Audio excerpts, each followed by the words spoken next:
हिंदू मुस्लिम की बुनियाद पर ही तो कानून बनाए जा रहे हैं कि कोई मजहब तब्दील नहीं करेगा, कोई शादी करना है तो पूछना पड़ेगा, कोई खाना खाएगा तो पूछना पड़ेगा। तो ये तो बीजेपी कर रही है।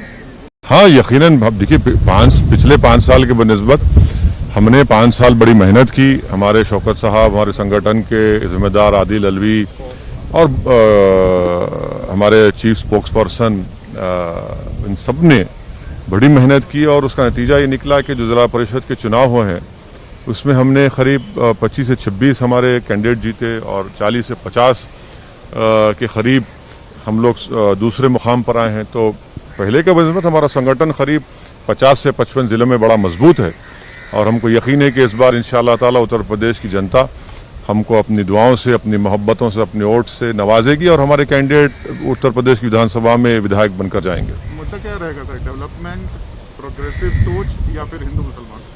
अब देखिए, ये हिंदू मुसलमान की बात तो बीजेपी करती है।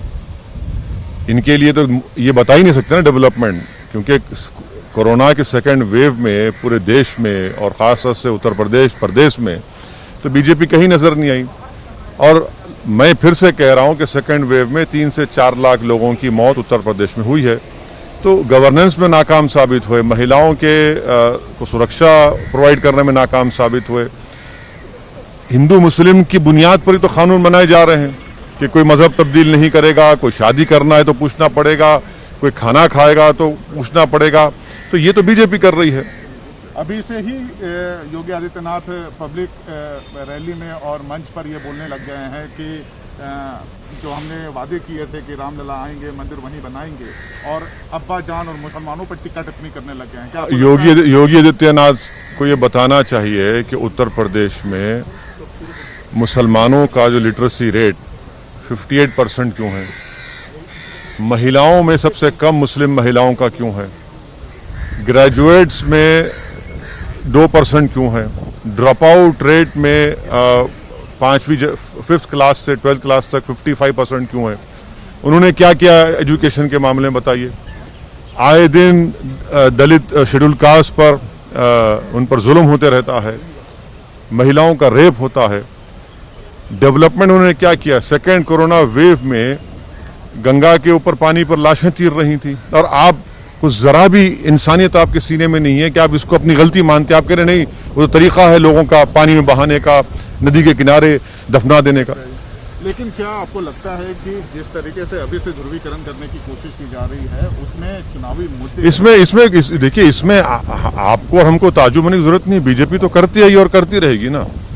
बीजेपी नहीं चाहती कि उनके गवर्नेंस के फेलियर्स की बात हो। बीजेपी नहीं चाहती कि उत्तर प्रदेश के मुसलमानों पर जो उन्होंने तकालीफ उनको दी, उन पर जो जुल्म किया, और फिर दलित परिवार जो पीड़ित परिवार परेशान है उसके ऊपर बात हो, महिलाओं की। और उत्तर प्रदेश में जो अनएम्प्लॉयमेंट पोर्टल है, 33 लाख लोग अनएम्प्लॉयड है। बताइए कितनों को नौकरी दी आपने?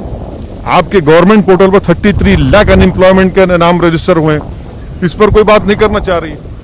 राजभर कहते हैं ओबीसी चेहरा दो, आप कहते हैं मुसलमान चेहरा दो डिप्यूटी के लिए। क्या आप लोग देखिए, हम MIM की पूरी पॉलिटिकल जो स्ट्रगल रही है और इंशाल्लाह रहेगी, वो हिस्सेदारी की लड़ाई है। हम सिर्फ वोट डालने की मशीन नहीं है। अब हम वोट अपने कैंडिडेट को भी डालेंगे और ना सिर्फ उत्तर प्रदेश बल्कि भारत की सियासत में हम अपना हिस्से को हासिल करना चाहते हैं। हिस्सेदारी की हमारी लड़ाई है। तो आप हिस्सेदारी किसके साथ लेंगे? राजभर के साथ, समाजवादी पार्टी के साथ, बीजेपी के साथ? देखिए, बीजेपी के साथ तो जाने का सवाल ही पैदा नहीं होता। समंदर के 2 किनारे एक नहीं हो सकते।